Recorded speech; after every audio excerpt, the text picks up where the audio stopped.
Is there another horror-inflected There is film? another horror-inflected film. Let's try that one then. Which is The Grudge. Now, I know you're up to speed with the history of The Grudge, Simon. Just in case you're not. Yeah, remind me. Okay, so 2002, I think, J-horror, Japanese horror. You remember when there was the slew of Japanese horror films. They were called J-horror films, things like Ringu and Dark Waters. I do remember that. Fine, okay. So 2002 horror film by Shimizu Takashi, which followed 2 straight-to-video productions, which had then got up enough of a head of steam to become theatrical release.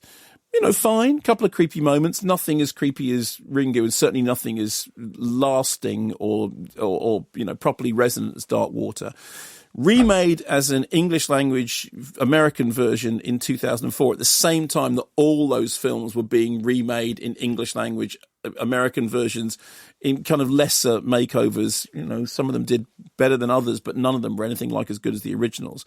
Although the original director did at least direct the US version, which wasn't a patch on the original, which was itself not a patch on Ringu.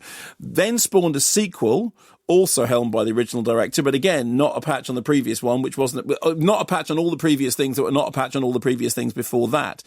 Then Grudge 3, which as far as I remember went straight to video, thereby brilliantly closing the loop, started straight to video, ended up straight to video, and we all thought, okay, that's that done. No, now it's back again.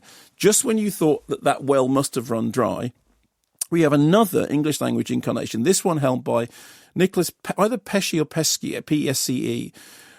It's described as not a sequel, but a sidequel. A what? Yeah, exactly. It's a sidequel. Okay, so it's like no, not really. But exactly. It's a bit of a left turn.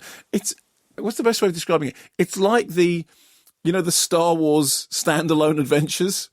It's kind of like that. It's like you took a bifurcated turn off the main road and you ended up as here. So originally written by a screenwriter who said that they weren't going to feature the original Kaikoseki, and then kind of did.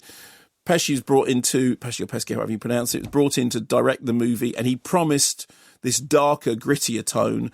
It has various story threads, one of which starts in Japan, does in fact originally feature the original haunting, grudgy demons, but then leads to a whole bunch of new ghosts and evil, all centering on one particularly blighted home in America. Here's a clip. The Landers, the real estate agents, that thing in Japan, they're connected. I'm telling you, you gotta trust me. I get it. I do.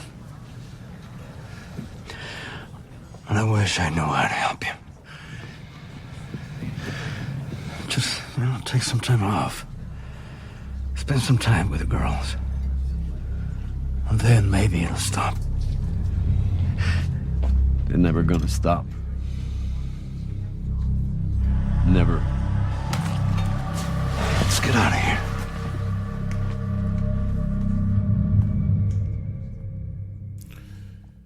So the really depressing thing is this.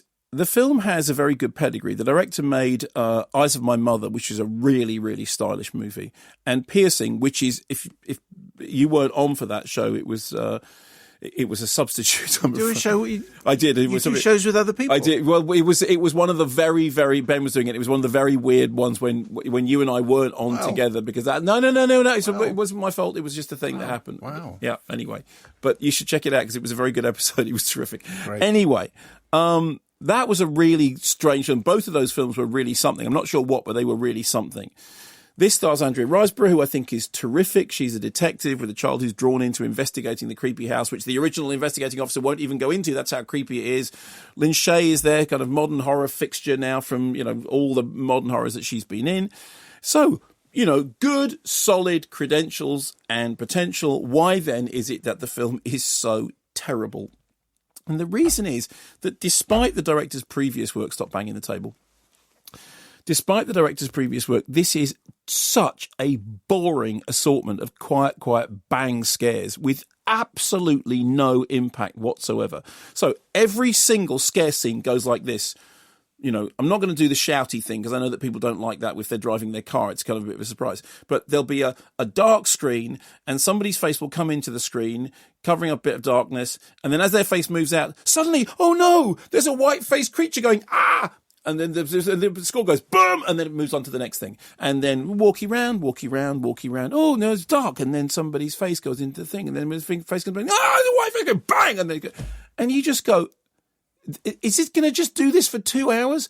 I don't know who these people are. I don't care who these people are. At any point, any white-facey apparition could appear and scream, and then somebody will cut their fingers off. Or Are they mime artists or something? Yes, like that? that is the best way of describing it. Because if you remember, the best thing about the original Ring, was the weird way in which Sadako moved, which of course they had done by filming the person who was playing the physical, so backwards. And so that, so it was a really kind of creepy physicality to it, all the stuff with the well and everything. And this is none of that. It's just like, it's not so much quiet, bang as dark, face. Dark, face. You just go, that's it. The Eyes of My Mother, which is this black and white thing in which pools of light and strange things. And I always remember writing down Texas Chainsaw and all these things it's reminding me of. And it's just dark, face. It's so, and it got so depressed by it. And now I know a couple of other people who aren't. Linda Marrick, who's a good friend of mine, is a colleague. She said, I thought it was okay. And I said, really? It just, I just thought it was so depressingly boring and derivative. And I think the reason that it bothers me so much, its utter mechanicalness and its utter, it's just not doing anything of it, is that director has made 2 really interesting films. And he's got a good cast here and, something which could have been turned into something interesting, but no, just goes to the absolute lowest common denominator, snore fest.